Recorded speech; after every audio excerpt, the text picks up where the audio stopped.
Hey everybody, welcome to Always Bored, Never Boring. Today we're going to be doing something a little bit different. Today we're going to be looking at the old Games Workshop game Mighty Warriors. But we are not going to be looking at how it plays or even doing a playthrough of it. And the reason we're not doing that is because this game is ruddy awful. I have actually reviewed this game on my blog alwaysboredneverboring.com if you want to pop over there and check out my in-depth thoughts on why this game is so terrible. But it is, trust me. It came out during a period when Games Workshop seemed to be releasing a series of games that was entirely designed to reuse old miniatures. And in this case, they were reusing miniatures from Advanced Hero Quest. And the game actually would be in line to win 2 awards, really. One would be most misleading artwork on a box ever, because I don't know what's going on here. This is nothing to do with the game at all. And in fact, it's got a slogan down the bottom of the box that says, "The game of heroic adventures in a world of fantasy." And that would perhaps lead you to believe that this was some kind of dungeon crawl. It is not. It does take place in a dungeon, but it's actually a sort of weird skirmish game, like I say, reusing the miniatures from Advanced Hero Quest. And yeah, the second prize it would be in line to win is just most awful game ever. It really is a bad game. But what we're going to be talking about today is Mighty Warriors as a Dungeon Master's toolkit, because as a box of stuff that's useful for Dungeon Masters, for Dungeons & Dragons or any other role-playing game, it's got a lot of cool stuff in there actually. You see, I only started playing Dungeons & Dragons last year, and at the moment we are still playing through the initial starter set scenario, The Lost Mine of Phandelver. I have posted some videos on my channel previously about our excursions there, and we're gradually getting to the point where we're going to be tying up that mission, and we want to create our own party of heroes, and I am keen to start running my own campaign. I've got a lot of ideas buzzing around my head for things that I want to do, things that I want to throw at my party of heroes. Some people will do theatre of the mind and they will do everything with just dice and paper. I very much like to have tactical maps, painted miniatures, that sort of thing. And sure, you can draw stuff yourself. I mean, the first thing I did as a dungeon master was I bought one of the flip mats, the blank piezo flip mats, and I have been hand drawing the maps for when the heroes go into dungeons. But that has a couple of drawbacks. One, it's incredibly time consuming to draw them, especially when you're copying them from a book based on an existing campaign like The Lost Mine of Phandelver. And also, it doesn't look great because I'm not a great artist, and I do my best to make it look okay, but it's never going to look fantastic. And finally, it's an absolute pain to wipe all of the artwork off afterwards and get the flip map back to a blank surface to draw your next map. And of course, if your heroes then decide they want to go back to a place that they've previously visited, you've got to try and convince them not to, because otherwise you're going to have to spend a couple of hours drawing the map again. So it's a good thing to have when you're starting out, and if you just need to do a bespoke one-off encounter, you can draw it onto a blank map. But it's good to have other tool sets. And as a board gamer, one of the things that it's easiest to do is to dive into my existing board games and grab the bits out from there. So any dungeon plunges are a fantastic source. So Warhammer Quest, Advanced Hero Quest, Dwarf King's Quest, anything like that is going to be a fantastic resource. I am currently collecting the Dungeons & Dragons adventure game series. I have Wrath of Shardalon, Castle Ravenloft, and Drizzt. So I've got a huge amount of tiles from those games and a huge amount of miniatures, and that's a fantastic thing to have. And I intend to get all of the other games from that series. Obviously, Castle Ravenloft, you get tiles for a haunted castle. Wrath of Shardalon is a cavern system.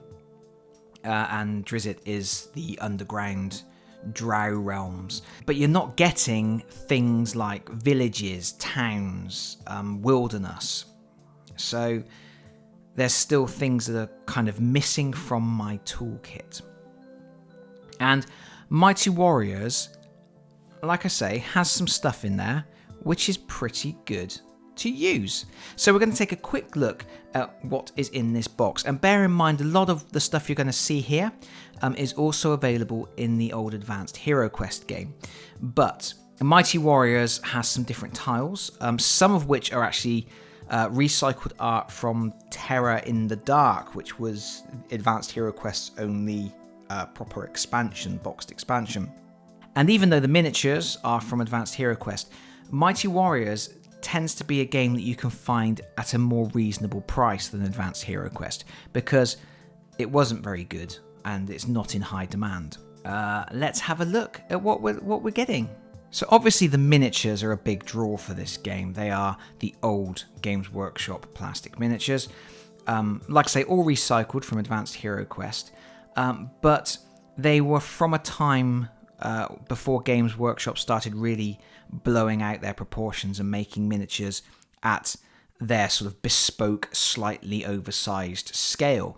So these tend to sort of fit a little more when you put them alongside Dungeons & Dragons official miniatures.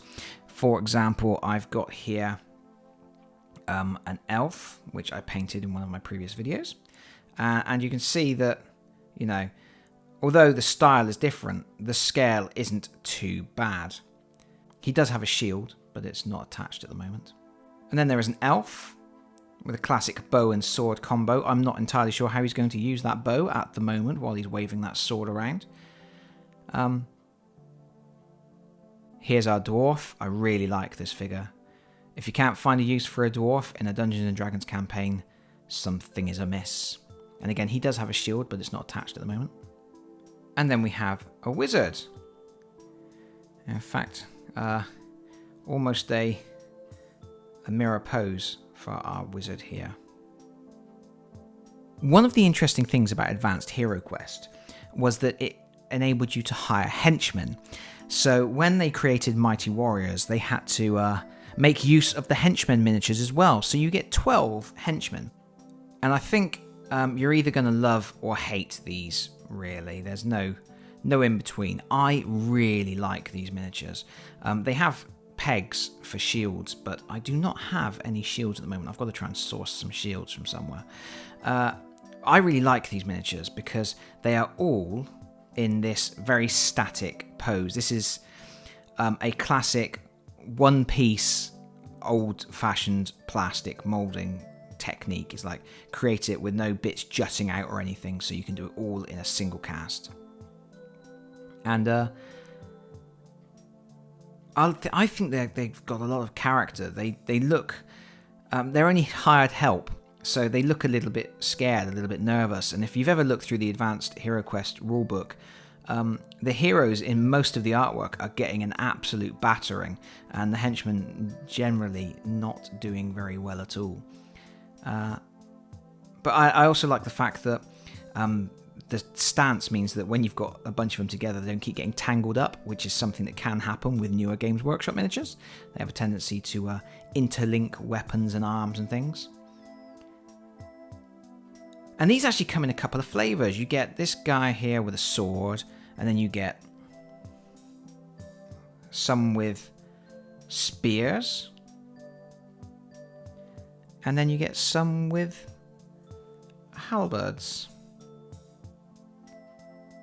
12 in total. And that's really cool. These are good for, obviously they're good for hired help.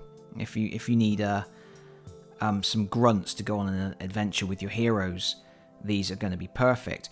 But they're also good for city guards. I think they are your perfect miniature to stick outside your mayor's house or your castle keep, standing at the entrance to a town on lookout posts. These are your, I used to be an adventurer and then I got an arrow to the knee type guys. I think they're perfect for that, and you get 12 of them, which is decent. Not the sort of thing that would regularly crop up in dungeon plunges, to have that many sort of town guard type regular humanoid warriors. The enemies in Advanced Hero Quest, and therefore the second force in this weird Mighty Warriors skirmish game, were Skaven. So we get these cool Skaven. Again, the shields come off. The shields are separate, but they are single cast bodies, so they have this very two-dimensional style. But I really like them. I think they've got a really strong silhouette. They've got a really strong shape to them. And the way that their heads are down, the ears are back, they look really aggressive. And Advanced Hero Quest was a really aggressive game. The Skaven were quite brutal. So I do really like these. And again, they're not the kind of miniature that are going to get all hooked up, and they're easy to move around. And they come in a whole bunch of different styles. There's a bunch of different weapons. We've got 5 different types of stabbers, I believe, including this sort of serrated bone saw, like a cleaver. You'll notice the shields are different as well. Pointy stabbers. Really nice. Now, obviously, Dungeons & Dragons doesn't have Skaven, but it does have were-rats. And I think these are fantastic were-rats. Next up, and this is really useful, and this is something that didn't come from Advanced Hero Quest. The game comes with a whole bunch of cardboard doors that hold in these plastic stands. And yeah, it's cheap and cheerful, but there's a whole bunch of them. You get loads. You get loads and loads of doors. And that's really useful. There's always a need to indicate where doors are on maps when you want adventurers to not be able to see beyond certain points. And I think Advanced Hero Quest came with a very small quantity of plastic doors, and anybody who played Advanced Hero Quest will know that they were on plastic hinges, and the hinges just snapped off. It was not a great design. Games like Dwarf King's Quest has cool doors, and there's probably other adventure games that I can't think of. Memento Mori, I think, had some cool archways to join them together, but they were quite large. These are much smaller doors, good for dropping on drawn maps or tile sets or whatever, and a good scale for your miniatures. And you can always put a couple of them together to represent double doors. Very useful. But the best, I must confess, I have saved for the last, because this game came with a whole bunch of cool hand-illustrated tiles, which have a really, really nice... And this is the main thing that I wanted to show you, really. It has a really nice, old-fashioned sort of style to the tile art. It's fantastic. These are brilliant. Some of this stuff, like I say, is recycled from Terror in the Dark, but it has been put onto very thin card, because these games, Mighty Warriors and the other games that were repurposing product from the Games Workshop back catalogue, weren't designed to be expensive games. So they've put it on some rubbish, flimsy cardstock. But you get quite a lot of tiles, and each one is completely unique. Each one represents a different type of building or room. And in the game of Mighty Warriors, you're supposed to link all these rooms together with the doors to create an arena. And then you fight in the arena. The Skaven are led by the wizard, and then the elf, the dwarf, and the knight lead the henchmen against them. And it's just a 2-player skirmish game. So you don't get any passageways, which is a downside. If you want to link these rooms together into a dungeon, you don't get any passageways. You're going to have to dive into a different box set for that. But the cool thing about these boards is that you can use them independently. You can use them for standalone encounters. You can use a lot of them as buildings in a town. So, what have we got? We have here a vampire's chamber. We have a treasure room if your heroes find loot in a dragon's cave or something. Lots of loot. Possibly more loot than you want them to have. Maybe a king's treasure hoard that the king shows them. Rescue my daughter and you will have all of the wealth that you can carry. This is a really good one. This is an Alchemist's Laboratory. And you'll notice that they're all sorts of different sizes, really nicely illustrated, all gridded. Here's one that I should imagine could get quite a lot of use. It's a library, so if your heroes are in a town, they get told to go and speak to the librarian or to do some research on some eldritch tomes. Off to the library with them. We have a wizard study. If you don't have to go and talk to a wizard, fight a wizard, defend the town from a wizard, or help a wizard defend the town in your adventure at some point, are you even playing Dungeons and Dragons? So what we have here is a guard room, but you could also use this as a hovel in a back alley somewhere. You've got a little bedroll in the back, and a separated bed area, and then you've got a table. Your classic one area cavern. If you find a cave in the wilderness, you need to shelter from a storm. This could be a thieves' den if you have to track down some thieves in order to acquire the bounty. We have a dungeon with a separated off jail area. Actually, two separate jails. This is useful for a couple of reasons. Obviously, if you're in a dungeon environment, this may actually be a dungeon within the dungeon, so to speak. This could be a holding place where the villain stores your heroes before some kind of horrific rite. But also, you could use it in a town if the heroes get into a drunken brawl at the bar and get arrested by the town guards or something. You can equally use this for that. This is a barracks. It has a whole bunch of beds in it. So yeah, you can use this as the guardhouse, or you could use it as some kind of hostel, a dive for your heroes to spend the night. This is a cool one and slightly unusual. It's actually it's called the Dragon Chamber, and it's just got a dead dragon in it. It's a good one area cavern, but also you could just drop that on a map somewhere as an objective, as a location of a slain dragon, if the heroes need to go and find a treasure hoard from a deceased dragon or something. Next, we have one of the two larger tiles. This is an ancient temple. It's got 4 pillars.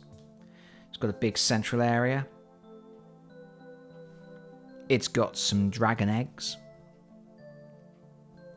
It's a good size. That's a good size for a combat. And it's big enough that you can drop some extra terrain features in there if you want to. If you've got some little tables, you can put those out and still have plenty of room for moving around. And again, you can use that actually as part of a dungeon, or you could use it in a town if the heroes have to go to a temple, or it could be used as the ruins, a room in a ruined castle, or the remains of a broken down village somewhere. Loads of applications for that. And finally, we have the Great Hall, which has banquet tables. It's got this raised area, and then seating for the head honchos, whoever they may be. Again, really good for use in a town. This could be some kind of a members-only club, or it could be just a dining area of some description, a room in a castle. Lots of things it could be. So as you can see, there's a great variety of tiles in this box. Some really interesting stuff, and most of it has multiple applications, and I'm going to be using these a lot. I guess the reason I'm doing this video is because I'm starting to put together my campaign, and I was thinking of how I'm going to do the adventure and what I'm going to need. And there are lots of tile sets available. There's Paizo tile sets, there's Dungeons & Dragons tile sets, there's Adventure Realms tile sets, and they're all really good and they're all beautiful, but I was looking at the contents of the different packs and trying to find unboxing so I could see what exactly was in each pack.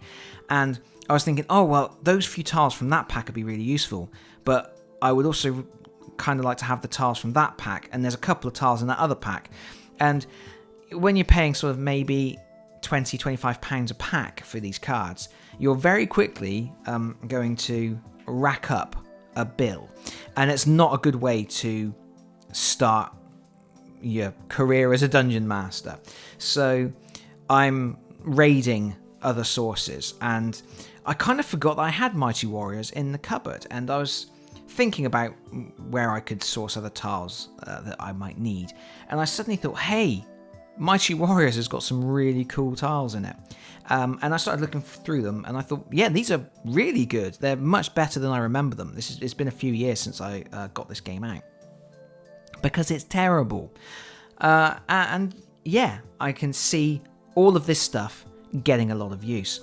Obviously, Mighty Warriors has been out of production for a long time, but it still crops up on eBay. You might have a copy tucked away in your attic somewhere and thought, oh, that game's rubbish, I'm never going to play that again. But it is a toolkit. It's got a lot of good stuff inside it. And if you're ever at a charity shop, a thrift store or something, and you see a beat up copy of Mighty Warriors, even an incomplete copy, maybe even just the tiles, if you play Dungeons and Dragons, it's got to be worth grabbing. But I guess that's all I've got to say for now. Thank you so much for watching this video. If you have liked it, please consider pressing the like button. If you have really liked it, please consider subscribing if you don't already do so. And if you want to know exactly what Mighty Warriors was all about, please head over to alwaysboredneverboring.com to read my review. And hopefully I will see you all again very soon. Bye bye everyone. Bye bye.